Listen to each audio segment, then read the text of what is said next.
말씀은 예수님의 세례의 의미라는 제목 가지고 함께 은혜를 나눠보도록 하겠습니다. 예수님이 세례를 받기 이전에 요한은 이미 예수님께서 어떤 분인지 알고 있었습니다. 어떻게 알았는지 정확하게는 알 수 없지만 세례 요한은 예수님의 정체를 알고 예수님이 자신에게 세례 받으려는 것을 만류하고 있습니다. 오히려 자신이 예수님께 세례를 받아야 하는데 예수님이 자신에게 세례 받는 것을 허락할 수 없다 말하고 있습니다. 그런데 예수님은 이것을 허락하라 말씀하시면서 이같이 하여 모든 의를 이루는 것이 합당하다 말씀하셨습니다. 의는 하나님과 올바른 관계를 유지하기 위하여, 하나님과 올바른 관계에 들어가기 위해서 하나님께서 사람에게 요구하시는 것입니다. 하나님께서 사람에게 요구하시는 모든 것을 지켜야 우리가 하나님과 올바른 관계에 들어갈 수 있습니다. 그것을 지키지 못한 것이 죄입니다. 그래서 그 죄 때문에 하나님의 심판을 받게 되었습니다. 그 심판을 면하기 위해서 회개의 세례가 필요했습니다. 하나님께 자신의 죄를 인정하고 회개하며 이제는 그 죄악된 삶에서 돌이키겠다는 그 결단의 의미로 세례를 받았습니다. 예수님은 죄가 없으신 분이셨기 때문에 세례 받는 것이 불필요했습니다.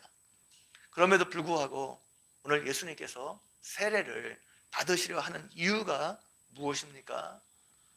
첫 번째, 우리에게 신앙의 본을 보이기 위해서입니다.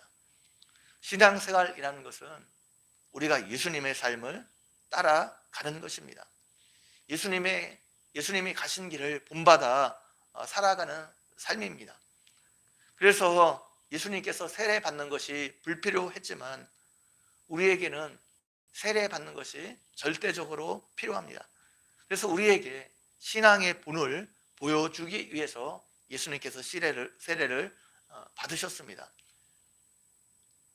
두 번째로 예수님의 세례는 메시아직을 수행하기에 앞서 행한 임직식의 의미가 있습니다. 다시 말하면 예수님께서 메시아로 등극하는 그 임직식을 행한 것입니다. 이스라엘에서는 왕과 선지자와 제사장을 세울 때 그 직을 수행하기에 앞서 머리에 기름을 부어 임직식을 행했습니다. 임직식을 통해 그 사람이 그 직에 임명되었음을 선포하는 것입니다. 오늘날도 특별한 일을 수행하게 될 때 임직식을 행합니다. 목사로 임직하게 될 때, 장로로 임직하게 될 때, 안수집사로 임직하게 될 때 임직식을 행합니다. 임직식은 그 사람이 공식적으로 목사 혹은 장로, 안수집사로 임명되었음을 선포하는 행위입니다. 세례식을 통해서 하나님께서 직접 예수님이 메시아이심을 선포하셨습니다. 세례를 통해서 예수님이 어떤 분인지, 예수님께서 앞으로 행할 사역이 무엇인지를 사람들에게 알려주는 계기가 되었습니다. 이 세례가 예수님이 공생애를 시작하는 시작점이 되었습니다. 예수님께서 세례를 받을 때 세 가지 현상들이 나타났습니다. 이 현상은 앞으로 예수님이 행할 일과 예수님이 그리스도로서 어떤 일을 행하게 될지에 대해서 우리에게 보여주고 있습니다. 첫 번째, 하늘이 열렸습니다. 하늘이 열렸다는 것은 묵시문학에서는 주로 하나님의 특별한 계시가 주어질 때 사용되던 표현입니다. 하나님께서 이 땅의 구속 역사를 이끌어 가시는데 무엇인가 이 땅에 새로운 특별한 일을 시작하고 계시할 때 하늘이 열렸다 표현하고 있습니다. 따라서 하늘이 열렸다는 것은 이제 하나님께서 이 땅에 새로운 일을 시작하시려 하고 있다는 것을 보여주고 있습니다. 지금 세례를 받고 있는 예수님을 통해서 구속사의 새로운 전환점을 맞이하는 새 일을 시작하려 하고 있다는 것을 보여주고 있습니다. 두 번째로 하나님의 성령이 비둘기 같이 임했습니다. 성령이 비둘기 같이 임했다는 것은 성령이 비둘기에 비교되는 것이 아니라 성령이 임하는 모습이 마치 비둘기가 날아내리듯이 예수님께 임했다는 것입니다. 성령이 임했다는 것은 하나님의 능력이 예수님 위에 임했다는 것을 말합니다. 이것은 이미 구약에 예언되었던 내용입니다. 이사야는 여호와의 종에게 하나님의 구속을 대행할 사람이 이사야서는 여호와의 종으로 표현되었는데 그 여호와의 종에게 성령이 임할 것에 대해 이미 예언했습니다. 내가 붙드는 나의 종, 내 마음에 기뻐하는 자, 곧 내가 택한 사람을 보라. 내가 나의 영을 그에게 주었은즉 그가 이방에 정의를 베풀리라 말씀하고 있습니다. 예수님에게 성령이 임했다는 것은 이사야서를 통해 보내기로 약속한 여호와의 종, 그 여호와의 종이 예수님이심을 보여주기 위해서입니다. 그 예수님 위에 약속하신 성령이 임했습니다. 세 번째로 하늘에서 하나님의 음성이 들렸습니다. 하나님께서 예수님을 향해 이는 내 사랑하는 아들이요 내 기뻐하는 자라 하나님께서 친히 말씀하셨습니다.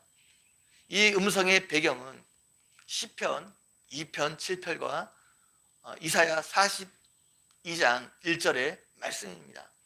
시편 2편 7절에서 하나님께서 이 땅에 보내실 그 메시아를 가리켜 너는 내 아들이라 오늘 내가 너를 낳았도다 말하고 있습니다. 시편 2편에서 말하는 메시아는 하나님께서 주신 철장 권세를 가지고 이 땅의 모든 군한들을 굴복시키실 왕입니다. 그가 하나님이 주신 권세를 가지고 이 땅에 심판을 단행하게 될 것입니다. 시편 2편에서는 만왕의 왕으로 오실 그 예수님의 모습에 대해서 우리에게 보여주고 있습니다. 그런데 이사야에서 나오는 여호와의 종은 시편 2편에 나오는 메시아의 모습과는 조금 다른 모습입니다. 이 땅에서 고난받는 사람들과 함께하고 그들을 치유하고 섬기기 위해서 자신이 친히 고난받는 종으로 묘사하고 있습니다. 다른 사람의 죄를 속죄하기 위해서 자신을 내어주는 사람, 그런 종으로 묘사하고 있습니다.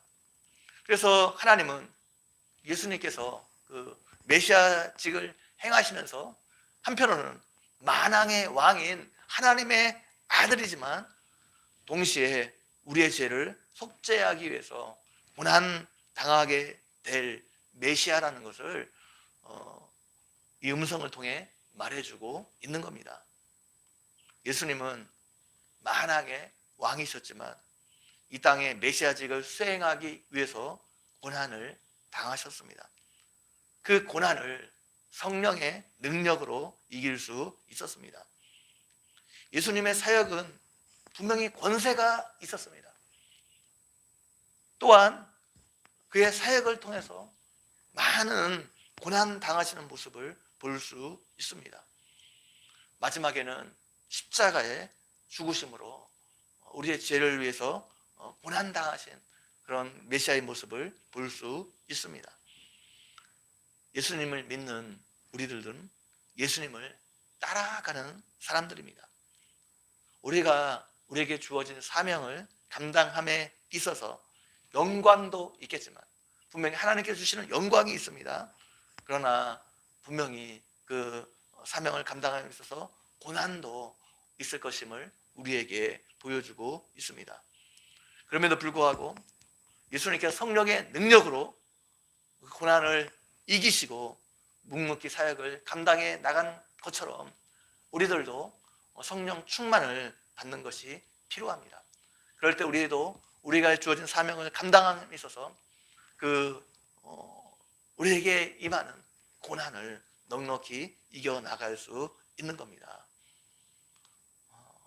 예수님에게 오늘 성령의 능력이 임했던 것처럼 여러분도 성령 충만한 삶을 살아가므로 여러분에게 주어진 사역을 넉넉히 감당해 나가는 은혜가 있기를 주님의 이름으로 간절히 축원드립니다. 한번 기도드리겠습니다. 하나님 아버지, 오늘도 말씀을 통해서 우리에게 은혜 베풀어 주신 것 너무나 감사합니다. 오늘은 예수님께서 공생애를 시작하기에 앞서 세례받는 모습에 대해서 살펴보았습니다. 예수님은 만왕의 왕이셨지만 동시에 우리들을 위해서 사역을 감당하기 위해서 묵묵히 고난 당하시는 메시아임을 우리가 살펴보았습니다. 예수님은 그 고난을 성령의 능력으로 성령 충만한 삶을 살아감으로 넉넉히 이겨내셨습니다. 하나님, 우리들도 우리에게 주어진 사명을 감당함에 있어서 분명히 영광스러운 일이지만 우리에게 영광이 되겠지만 또한 우리에게 고난이 있음을 기억하게 도와주시고 우리도 늘 성령 충만 받음으로 그 고난을 예수님처럼 넉넉히 이겨나가고 사명을 잘 감당해 나가는 우리 되어줄 수 있도록 함께해 주시기를 원합니다. 감사합니다. 예수님의 이름으로 기도 올려옵나이다. 아멘.